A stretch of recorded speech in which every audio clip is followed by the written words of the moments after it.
Mini e-book spirituel, un nouveau lien avec la vie. Que se passe-t-il actuellement by Lulumineuse? L'influence cosmique et la personnalité.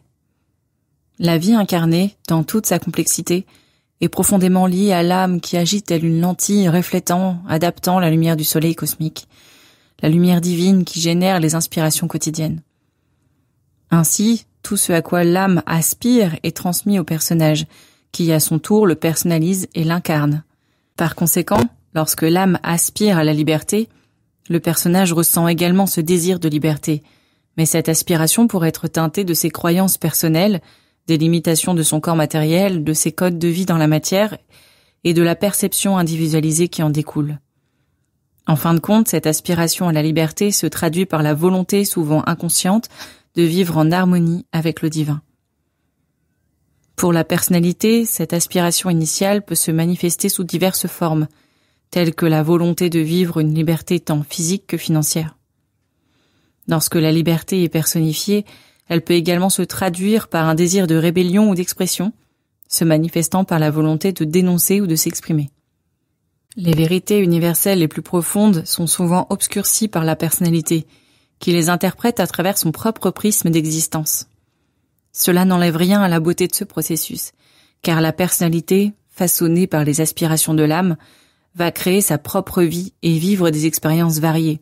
Elles soient à la fois difficiles et enrichissantes, tout en ajustant ses attentes pour enfin s'en libérer par l'élargissement de sa conscience. Car il arrive un moment où un éveil se produit, où l'être se dit « peut-être que cette voie intérieure mérite d'être explorée ». À ce stade, lorsqu'on commence à prêter attention à la voix, quelque chose s'ouvre en nous. Lorsque l'on désire ardemment travailler avec cette dimension intérieure, ce double, ce nous supérieur et omniscient, de nombreuses possibilités se révèlent. Ainsi, remercions l'intelligence divine pour ses inspirations et laissons chacun de nos frères et sœurs évoluer à leur rythme, en les percevant toujours comme des âmes en quête sur leur propre chemin de réalisation. La relation aux autres et l'amitié. L'une des choses les plus importantes dans nos relations tout au long de notre vie est la manière dont nous percevons les autres. Il est sage de ne pas voir les gens uniquement en tant que personnages ou à travers les rôles qu'ils jouent, que ce soit dans le cadre familial, professionnel ou sociétal. Au lieu de cela, il faut chercher à percevoir leur essence au travers de l'âme. Chaque individu est avant tout une âme dont la partie visible vit des expériences et des impressions, influencées par des courants qui les traversent. Même si ces courants se manifestent à travers leur singularité, il est sage de reconnaître la dimension spirituelle de leur expression, au-delà des apparences. En adoptant cette perspective, nous pourrions créer davantage d'harmonie, de respect et tout simplement d'amour-conscience entre les individus. Il est important de noter que l'amour dont il est question n'est pas un sentiment, mais un amour basé sur la conscience. Nous avons la capacité d'aimer au niveau de la conscience, indépendamment des émotions. Les affinités entre les personnes se manifestent à plusieurs niveaux. Les personnalités peuvent avoir des affinités basées sur des intérêts, et c'est souvent ce qui nous blesse lorsque nous croyons avoir des liens profonds avec quelqu'un. Parfois, ce que nous prenons pour une amitié authentique au niveau de l'âme est en réalité une union basée sur des intérêts personnels. Ainsi, lorsque ces intérêts s'effacent, la relation peut s'effondrer. Et l'individu que nous croyons être notre ami ne l'est plus. En revanche, une relation d'âme à âme, une amitié authentique, repose sur le désintéressement. Dans ce type de relation, il n'y a pas d'attente vis-à-vis de l'autre. On se sent simplement bien en sa présence, attiré par son rayonnement, une énergie avec laquelle on crée une affinité. Ainsi, on entretient une amitié sans attente, fondée sur des échanges d'énergie et des connexions profondes. Ces relations sont si puissantes qu'elles persistent même lorsque nous ne nous voyons pas, ou nous ne parlons pas régulièrement. Le rayonnement de l'amitié est toujours présent dans nos vies et fait partie intégrante de notre propre énergie. Cette amitié est sincère, authentique et pure. Il existe des personnes avec qui nous savons au fond de nous que peu importe si nous les rencontrons en nouveau ou non, quelque chose d'essentiel nous unira toujours. C'est l'amitié au niveau de l'âme. Ces âmes-là, nous les retrouvons dans l'au-delà. En effet, la privie représente une forme de réalité plus profonde où ces liens véritables se manifestent, contrairement aux amitiés superficielles basées sur des aspects personnels. Par exemple, ceux qui ont vécu des expériences de mort imminente rapportent parfois avoir rencontré des âmes qu'ils n'avaient pas connues dans cette vie, mais qu'ils reconnaissent comme leurs amis. Cela illustre la nature de cette amitié spirituelle. Quand vous côtoyez une personne qui entre dans votre vie, cela peut donner lieu à une sensation de retrouvailles presque fraternelle, comme si vous aviez toujours été liés. Beaucoup de gens ont expérimenté ce sentiment en révélant cette impression d'avoir des liens plus profonds, plus subtils avec certaines personnes. Cette connexion transcende nos identités individuelles éphémères, car nous nous reconnaissons en tant qu'âme. Dans cette perspective, notre véritable parenté se trouve en Dieu principe, qui est notre source éternelle. C'est une expérience belle et profonde. Les changements intérieurs qui se produisent actuellement. Il existe des courants de transformation sur lesquels les âmes sont appelées à s'harmoniser dans les temps à venir. En effet, l'une des leçons que nous allons tirer cette année est qu'il est essentiel de renoncer à notre vision étroite de ce que nous croyons savoir et de nous habituer à l'inconnu. Cet inconnu va devenir notre foyer, notre maison, et finalement notre étoile polaire. Une étoile destinée à être le guide de l'humanité dans son évolution. Les 3 soleils. Les 3 influences qui façonnent et nourrissent l'humanité peuvent être représentées par 3 soleils. Le premier est le soleil cosmique, qui peut être compris comme la source divine, le grand soleil central. Peu importe le nom que nous lui donnons, il représente cette grande lumière cosmique. Il est important de noter que cette lumière n'a rien à voir avec la lumière hypnotique ou la lumière optique que nous percevons de manière ordinaire. Sa lumière est celle de la conscience, l'éclat intérieur que nous ressentons par exemple lors d'une prise de conscience. Pour mieux nous imprégner de cette lumière cosmique, je vous propose un petit exercice. Prenez une profonde inspiration, puis expirez. Fermez les yeux et concentrez-vous simplement sur l'instant présent. Permettez-vous de ne penser à rien et concentrez-vous sur l'idée de lumière. Vous verrez peut-être une lumière ou un point lumineux qui pourrait même vous éblouir, semblant provenir d'en haut. Essayez cela pendant quelques instants. On peut ainsi ressentir la présence d'une lumière particulière. Et il semble que si nous regardons avec notre œil intérieur, nous soyons totalement éblouis par une sorte de clarté immaculée. Cette lumière pourrait être décrite comme celle du soleil cosmique, une représentation de notre essence. Si nous nous dépouillons de toutes nos pensées et de nos préoccupations, nous nous retrouvons dans un vortex qui, progressivement, nous mènera à cette lumière. Si vous ne parvenez pas à voir cette lumière, ne vous inquiétez pas. Il n'est pas nécessaire de forcer quoi que ce soit. Peut-être que dans votre configuration actuelle, il y a des éléments qui vous empêchent de l'apercevoir. Ce n'est pas grave. Sachez que des grands maîtres ont réalisé leur potentiel spirituel tardivement dans leur vie, simplement parce que le moment n'était pas propice auparavant. Si vous consacrez quelques minutes à ça, lorsque vous vous couchez, c'est un peu comme si vous preniez une douche intérieure. Dans un lieu de prière, il y a cette lumière subtile qui est imprégnée, créant un tunnel de communion. En effet, la prière est avant tout un acte de communion. Ce n'est pas simplement une demande, c'est une communion avec le soleil central, avec Dieu, avec notre soi en Dieu. Ce soleil est la source de notre existence. On peut dire que cette lumière doit être notre étoile polaire, notre guide, notre maître intérieur. Lorsque tout semble désordonné autour de nous, que les informations fusent de partout, que des volcans entrent en éruption, que le vent souffle, que la politique est chaotique, que les machines et les guerres nous entourent, il est essentiel de retrouver ce centre, ce soleil central d'où nous venons tous. La source de notre être provient de ce non-espace et non-temps éternel. Mais il sera également nécessaire que l'humain converge vers ce centre tout au long de sa vie, en commençant par son quotidien. Il y a un second soleil, électronique, celui qui nous transmet la lumière des 7 rayons. Ce soleil de notre époque, de nos jours incarnés, le bras droit du soleil cosmique. Ce soleil, bien sûr, nous permet de percevoir la lumière optique chaque jour. Merci à Dieu de nous éclairer, car sans ça, nous ne verrons rien. Ce soleil, en effet, possède des rayons qui nous sont invisibles, mais cela ne constitue plus un secret.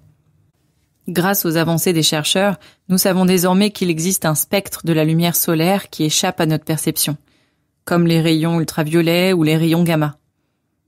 Ces rayons jouent un rôle essentiel en tant que prisme de la lumière cosmique du soleil central. Cette lumière solaire converge vers la Terre, les 7 rayons de la lumière blanche, la lumière source. Pour pouvoir nous manifester, nous devons nous constituer en tant qu'individualité, ce qui est une expérience magnifique. Cependant, un 3e soleil doit également entrer en jeu. Ce 3e soleil, que nous pouvons appeler le soleil intérieur planétaire ou le soleil magnétique, peut être comparé à une tomate en train de mûrir. Car son champ magnétique s'enrichit et il se nourrit de la lumière électronique. Le rôle du soleil magnétique est fondamental. Sans lui, nous ne serions pas un agencement ordonné de particules. Il joue le rôle de moule, en quelque sorte, en donnant forme à la matière. Pour simplifier, nous pouvons dire que nous sommes les enfants des soleils en tant qu'êtres manifestés dans la densité. Et avant tout, nous sommes les enfants du grand soleil central. Certains évitent d'utiliser le mot Dieu, mais en réalité cela revient un peu au même. Il en va de même pour l'amour, cet amour universel. Nous sommes les enfants du soleil car nous sommes littéralement les fruits de la terre et du ciel. Ce 2e soleil, c'est le soleil que nous voyons tous les jours, régi par Hélios et Vesta. Ce soleil électronique qui nous nourrit chaque jour. C'est un soleil qui donne, qui rayonne, et les maîtres le prennent souvent comme exemple, le considérant comme le plus grand représentant du maître intérieur du soleil central. Le soleil irradie, il émet de la lumière. C'est pourquoi les maîtres se réfèrent au soleil, il est le représentant divin de la lumière cosmique du grand soleil central. Il rend visible à la conscience humaine le soleil subtil qui demeure invisible. Ainsi, le soleil de notre ciel converge la lumière cosmique originelle comme un prisme sur la création. Les 7 rayons façonnent ainsi les champs de l'existence, nourrissant toute la sphère en évolution, au moyen du champ magnétique de son noyau. Tout cela serait-il une question de hasard ? Certes, le hasard est fascinant. En vérité, c'est un terme qui reflète notre ignorance de Dieu et de ses lois. Ainsi, le hasard et Dieu ne font qu'un. Les mutations en cours. En ce moment, une œuvre se réalise à travers l'être humain. La sphère s'élève, elle emmagasine de plus en plus d'énergie dans son noyau. Elle a décidé qu'il était temps d'accumuler beaucoup plus de lumière électronique car elle a besoin de grandir.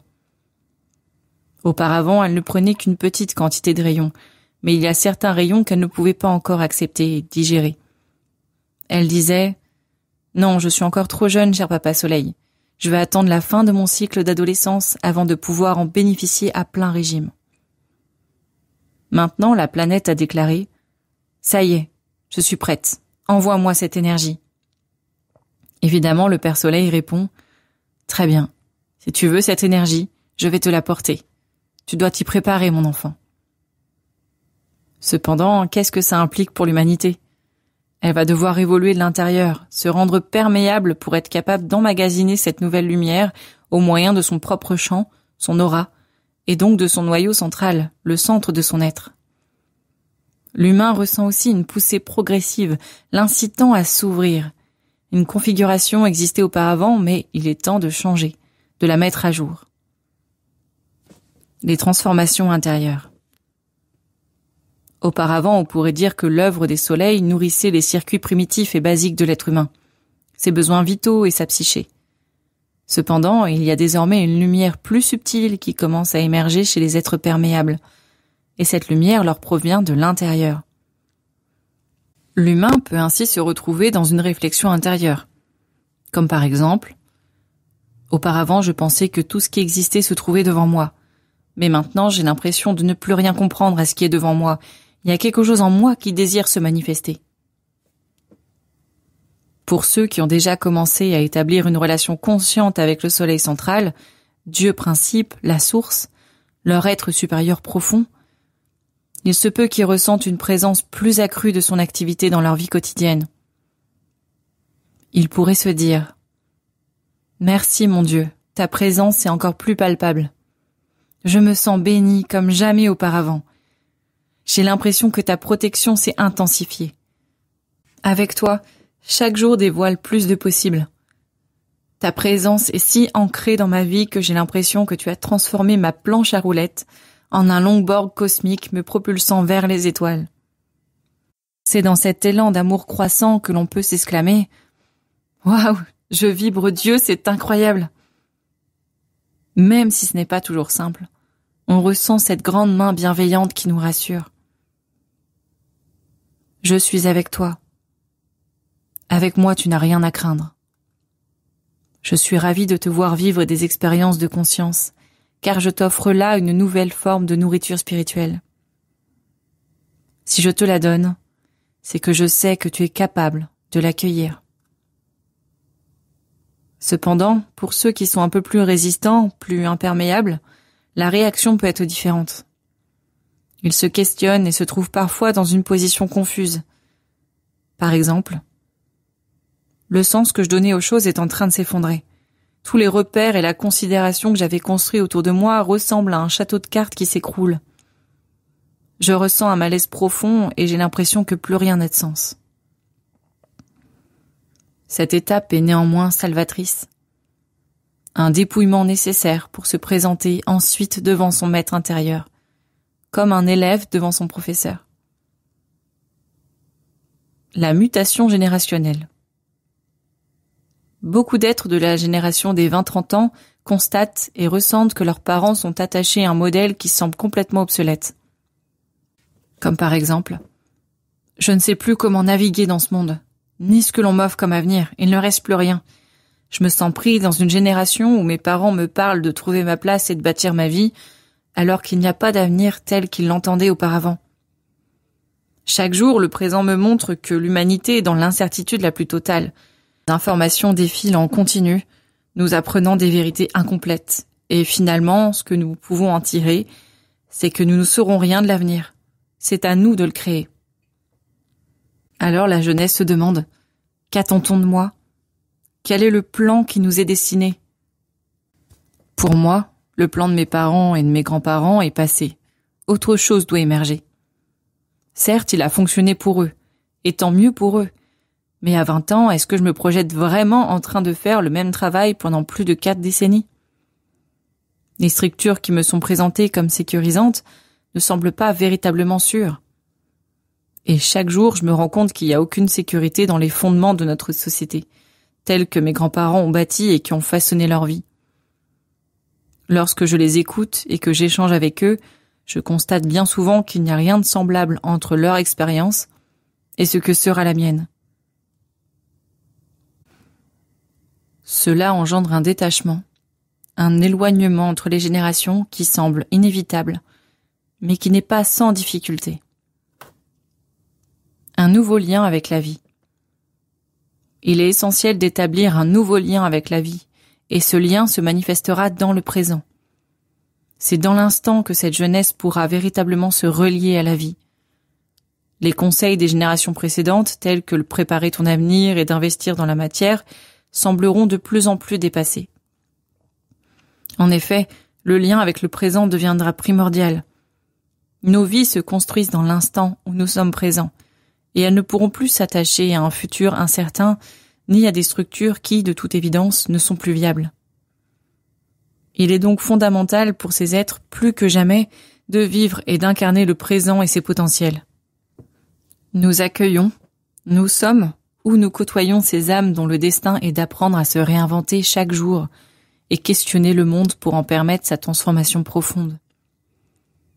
Après avoir traversé des périodes difficiles, comme les conséquences d'une guerre, il est compréhensible que nous ayons été focalisés sur la reconstruction et la croissance. Toutefois, l'humanité est arrivée à un point où il n'est plus possible de vivre confortablement avec sa situation actuelle. On ne pourra plus se contenter des choses telles qu'elles sont présentées aujourd'hui. Ces âmes bâtisseuses du nouveau ne disposent pas de moyens extérieurs évidents, il leur faudra puiser en eux-mêmes pour les créer. Le monde ne leur offrira pas le modèle connu jusqu'ici. Cependant, il leur donnera bien plus. Sortir des cadres et créer les possibles. Ainsi, plutôt que les critiquer pour leur incertitude, les générations précédentes devraient reconnaître leurs multiples potentiels et les encourager à les exprimer. Elles ne sont pas perdues. Elles sont en train de se relier à quelque chose de nouveau et de plus grand. Le recentrage. L'humanité se trouve à la croisée des chemins, devant le seuil d'une nouvelle dimension de l'existence. Trop souvent, nous croyons que la stabilité et le confort matériel sont les fondements d'une vie spirituelle épanouie. Nous nous laissons séduire par l'illusion que le doux repos de la vie confortable nous mène vers une sagesse accrue et une paix intérieure profonde.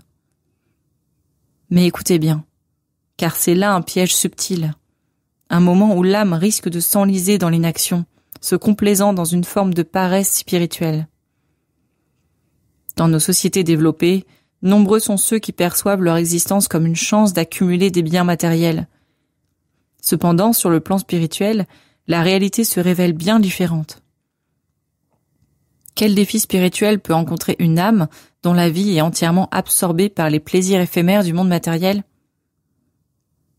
Ces individus, dans leur confort illusoire, ressentent rarement l'appel d'une quête intérieure, d'une interrogation profonde sur le sens de la vie. Regardons autour de nous. Les âmes qui vivent dans des régions où la paix fait défaut portent un poids différent. Ils connaissent une existence empreinte de profondeur et d'intensité, marquée par des questions fondamentales. Dans cette lutte, dans cette quête de sens, l'âme ne peut pas se contenter d'un confort superficiel. Elle aspire à s'élever, à transcender les limites de son quotidien, à chercher une existence à un niveau supérieur. Que signifie tout ça?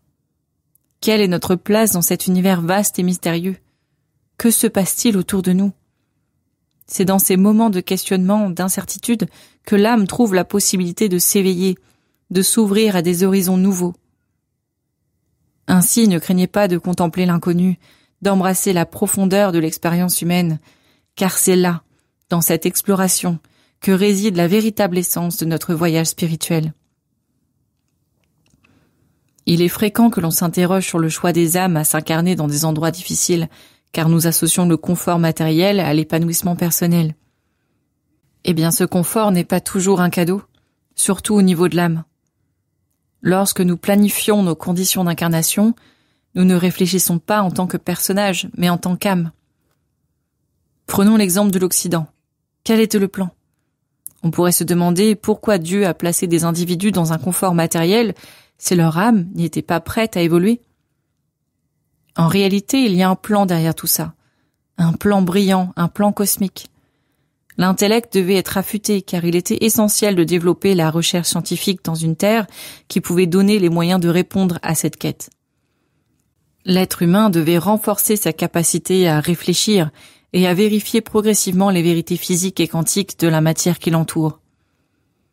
Cela permettrait, à terme, d'atteindre d'autres domaines de la science. Des chercheurs seraient ainsi à même de découvrir, comme c'est le cas aujourd'hui, l'existence de montagnes géantes et d'océans sous la croûte terrestre. Si nous avions laissé uniquement les sages d'Orient s'exprimer sur la structure interne de la Terre, beaucoup auraient pu penser qu'ils n'étaient que des rêveurs, perdus dans des visions mystiques.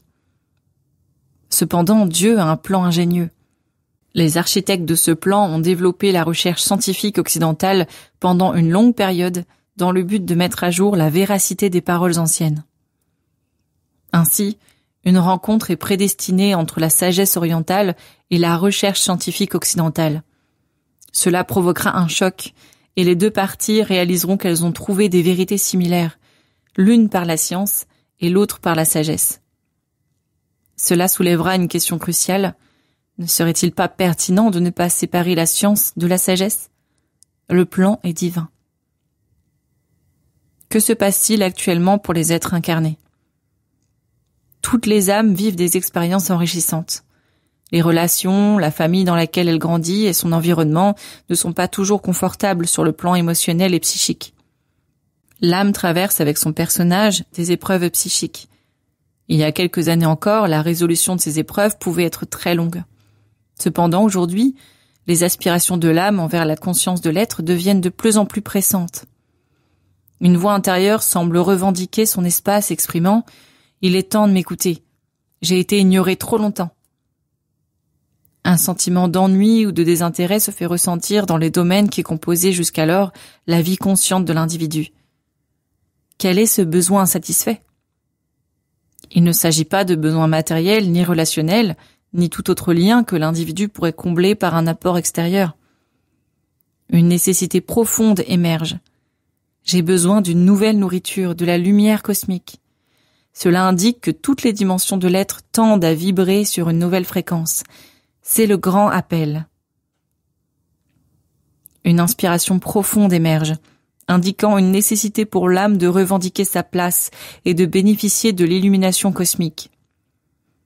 À ce stade, l'individu ressent un besoin d'introspection au-delà de sa personne, au-delà de la partie visible de son identité, provoquant une perte de repères et des confusions au sein des anciennes certitudes, qui jusqu'ici ont modelé son existence. L'identité personnelle, construite au fil du temps, devient petit à petit étrangère à sa propre demeure.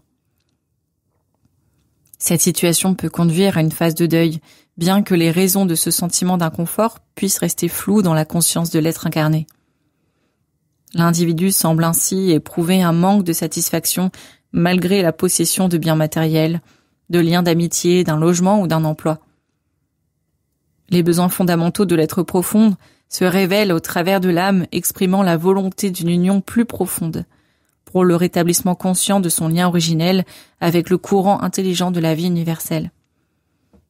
La vie, en tant que pulsation universelle, transcende l'existence individuelle. Ainsi, chaque individu est appelé un jour à s'harmoniser consciemment avec ce flux intelligent et à le manifester à travers son individualité. En réalité, en tant qu'entité spirituelle, chaque individu constitue à part entière l'âme du monde. Chaque courant de vie émerge d'un océan d'unité, lequel peut être considéré comme la grande âme universelle. Les vagues transformatrices. Ces vagues, inattendues, ne se manifestent pas à travers l'apparence de la vie. Leur véritable impact se produit en profondeur, à l'intérieur de la structure de l'être humain. Même après avoir effectué un grand ménage visible dans son existence, il est essentiel d'entreprendre ce que l'on pourrait appeler le ménage invisible. On se dit parfois « c'est incroyable, c'est sans fin ». En réalité, dans nos profondeurs, il existe une multitude de vitraux constitués de minuscules morceaux de verre, semblables à ceux d'une boule à facettes.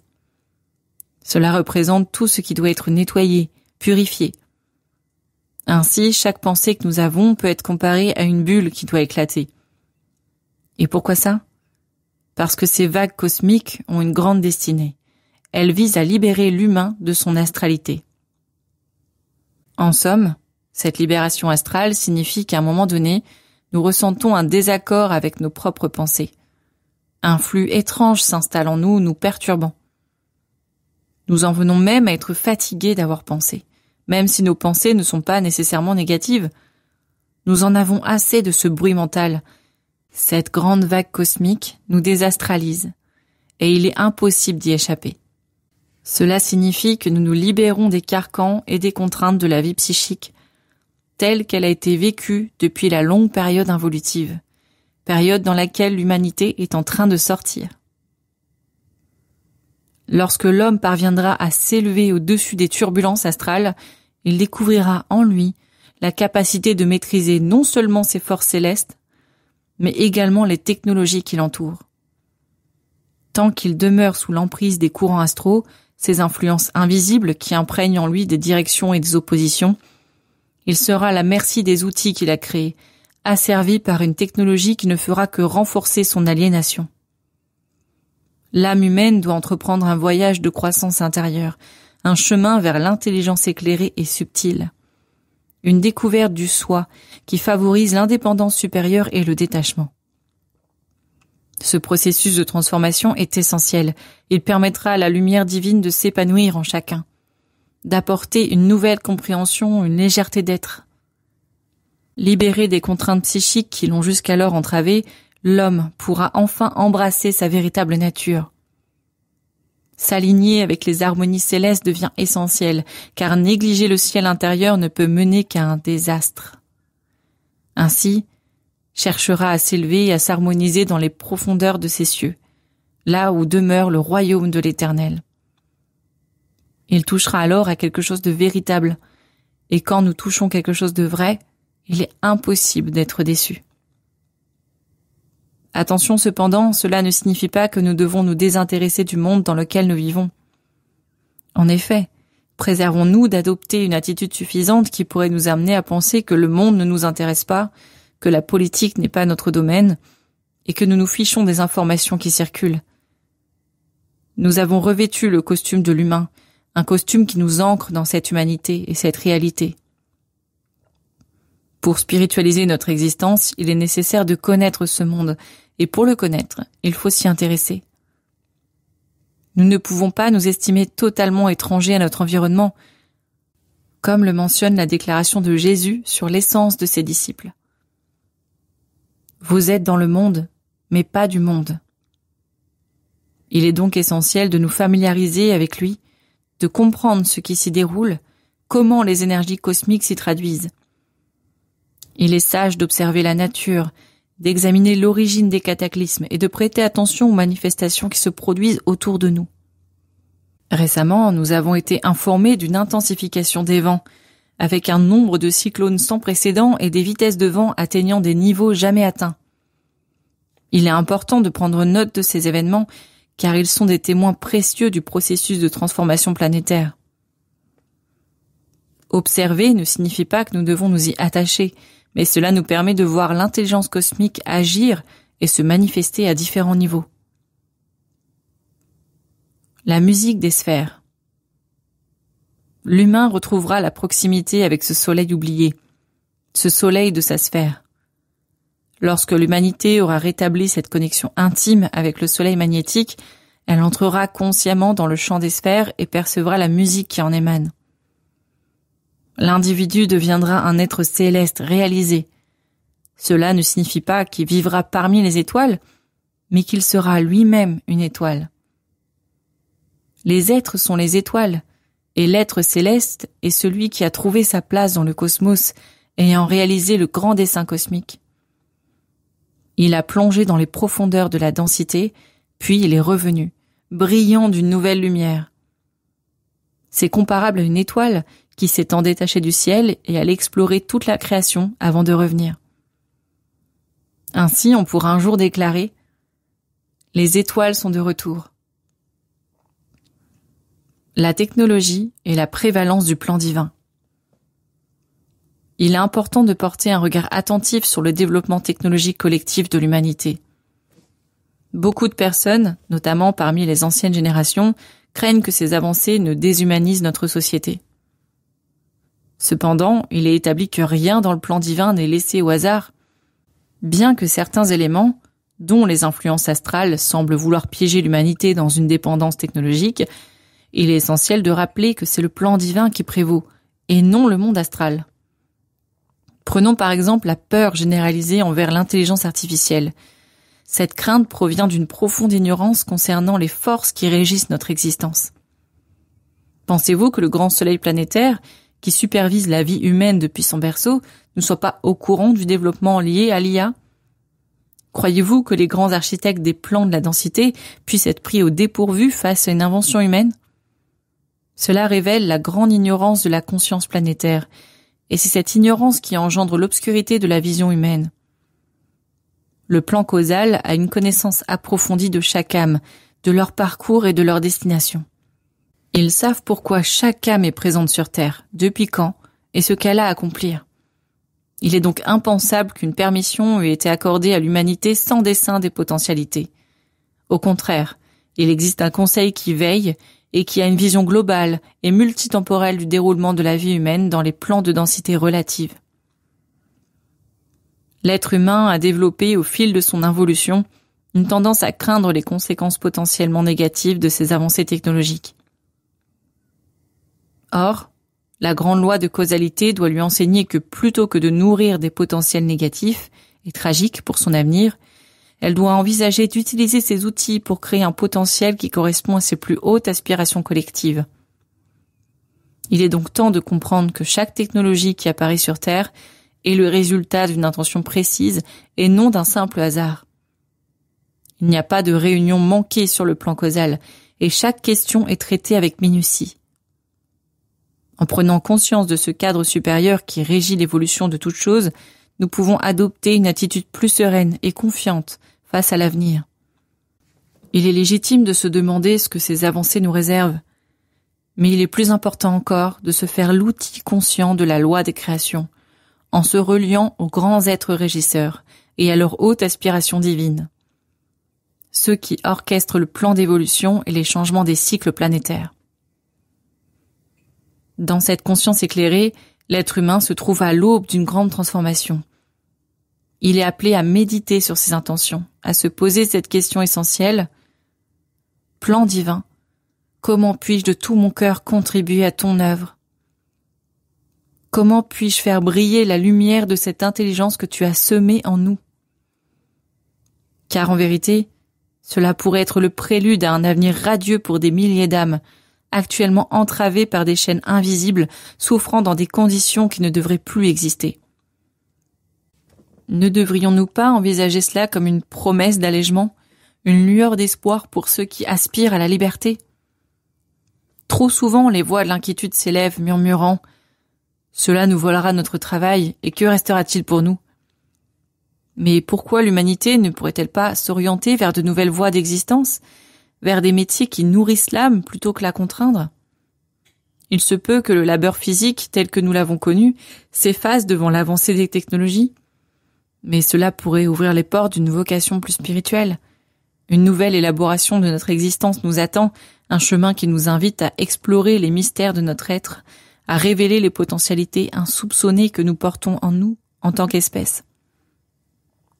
Dans cette quête, chaque pas vers la conscience supérieure est un pas vers notre véritable nature. Éveillons-nous à cette réalité, car en unissant nos intentions dans l'amour-sagesse, nous pouvons créer un monde où chaque être trouve sa place, où la souffrance s'estompe et où la joie de vivre rayonne dans toute sa splendeur. Envisageons un instant la voie que nous avons empruntée jusqu'à présent. Nous avons puisé dans les ressources matérielles avec ferveur, œuvrant sans relâche dans les usines et nous perdant souvent derrière nos écrans. Mais peut-être qu'un nouvel horizon se dessine, à l'horizon de notre conscience. Un appel à une élévation spirituelle, encore voilée pour beaucoup, mais que certains commencent à discerner comme une promesse d'accomplissement. L'humanité se trouve à un carrefour, prête à s'engager dans des tâches plus élevées, celles qui nourrissent l'âme et favorisent sa propre réalisation. Cela ne signifie pas que nous devons négliger nos obligations matérielles. Les responsabilités de ce monde demeureront, tout comme le rayonnement astral qui nous entoure. Comprenons que le monde astral n'est pas uniquement une ombre pesante sur notre existence. Non, bien au contraire. La lumière des astres offre une dimension essentielle à notre vie. Quand l'être humain parvient à apprivoiser ses influences astrales, il se transforme en une source lumineuse. Ainsi, il devient capable de diriger les courants qu'il traverse, forgeant son chemin avec sagesse et volonté. Ouvrons nos cœurs et nos esprits à cette nouvelle possibilité qui nous appelle à transcender les limites du matériel et à embrasser notre véritable potentiel.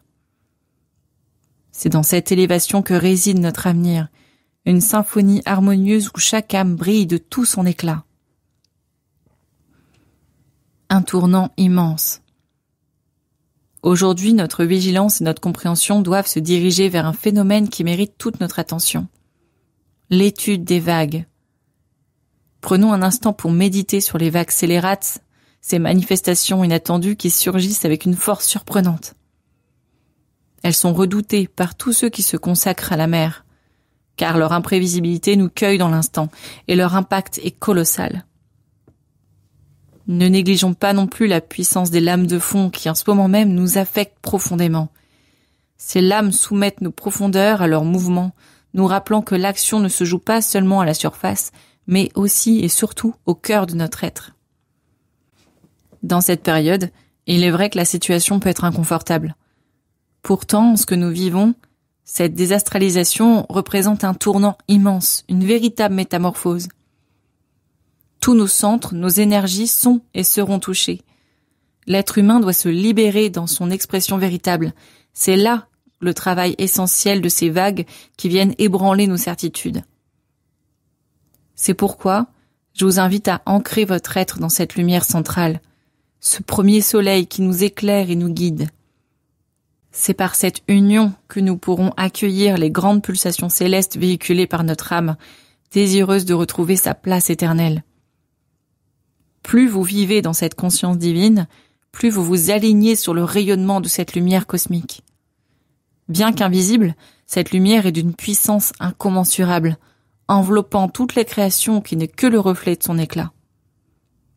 Lorsque vous vous retournez vers ce miroir, vous percevez le soleil central qui projette l'univers. Si vous vous maintenez sous cette lumière en vous reliant continuellement à elle, vous découvrirez de nouveaux chemins pour exprimer cette force électromagnétique qui aspire à se manifester. Vous réaliserez alors que vous n'avez rien à prouver. Vous ressentirez un détachement grandissant vis-à-vis de tout ce qui pourrait relever des apparences ou des jugements extérieurs. Votre unique devoir est envers cette lumière cosmique, à laquelle vous confierez bientôt tout.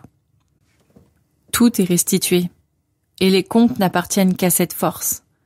Lorsqu'il y a du mensonge, c'est un mensonge envers elle, une trahison. Il n'est plus possible d'agir ainsi.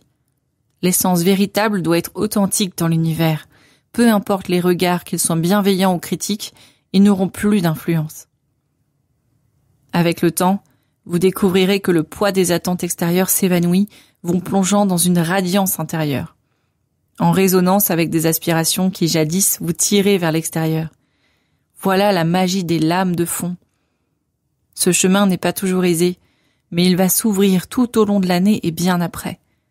Il nous enseigne à donner, n'est-ce pas magnifique? Que le soleil central fasse de nous des soleils. C'est une sublime manifestation d'amour-sagesse. Rayonnez tout, en laissant autrui suivre son propre chemin.